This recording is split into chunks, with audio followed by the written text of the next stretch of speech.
A lot of people online talk about what the best martial art is. They're always comparing different styles and systems. Sometimes I think they're missing the point. It's kind of easy to believe that one art is going to give you a huge amount of advantages over the other, but ultimately I think it's actually really about the person, right? It's also about your teacher. Jesse Glover said, now I didn't hear him say this was my teacher telling me what he said, which was that 80% of people in any martial arts are going to be not particularly good, or it might have been 90% actually. 90% are not going to be really any good, 10% are going to be really good. And that's in any art across the board. So it can be a bit of a pointless argument to talk about, which art is better. Though I do think that certain arts will give people certain advantages depending on maybe their athleticism or their body type or even their personality. For me, I studied Tai Chi at the beginning of my martial arts journey when I was about 16. I started, and I had a really, really great teacher. He's passed away now, but he was a phenomenal martial artist. I think the first time I met him, he did this strike on me and sent me flying, like literally, across a field. Not the whole field, but far enough. It was quite compelling. And I had no idea, I didn't know anything about Tai Chi. I didn't think it was a combative kind of thing. I thought it was just people moving slow in a park. But, I used to watch him spar and train with all kinds of guys, like Muay Thai guys and karate guys. And he more than held his own. In fact, he embarrassed quite a few of them, I think. And yeah, it's not because of his style, it's because of him. He was a extremely good martial artist. And yeah, interestingly, I learned it for 5 years and I was honestly terrible. I was so bad. I had no skill, no ability to use it, and I felt quite discouraged.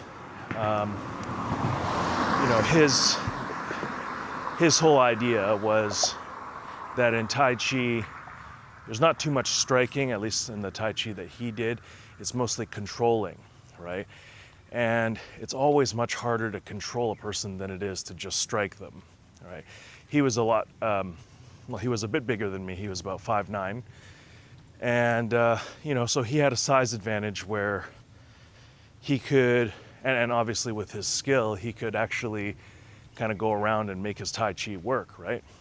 And for me, I just couldn't do that. So I think I would have given up on martial arts if I didn't discover Wing Chun, because to me, it was, as soon as I started learning that, it was like something clicked. And it was incredible because for the first time, things were making sense to me. Wing Chun is about, close distance striking. There's not a huge emphasis on controlling. It's an art that wants to strike, right? And for me, maybe my personality, or maybe just my attributes at the time I'm not very tall, so I got to get in really close, use that to my advantage.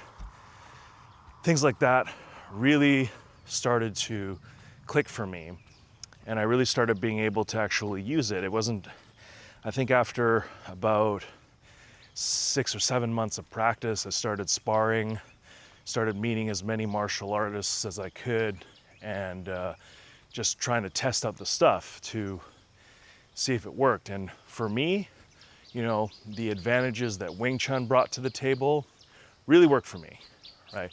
And that doesn't mean that it's better than any art, but I would say probably if you're a shorter person, if you're not adverse to hitting people. I am adverse to hitting people, but not if they're trying to assault me or something. I think it can make a lot of sense for somebody like that, just like it did for me. And I think maybe if you're if you have some other attributes, like you got to think about, people have all kinds of backgrounds. They may have injuries. For example, I think, the combination of Muay Thai, boxing, and Brazilian Jiu-Jitsu is widely recognized as a very functional combination of arts, right? And I'm sure it is, but you got to look at, somebody, let's say they might have a long-standing injury that prevents them from doing a certain type of training or moving a certain type of way, right? And if that's the case, then, instead of just looking online and seeing which styles are popular, try to find something that suits you. And yeah, over time for me, Wing Chun has suited me less, and I've evolved into doing other arts and things like that. And so it's important not to be dogmatic. It's important to use judgment, your own judgment, and look at your own background, your own history, and yeah, find the best art that works for you.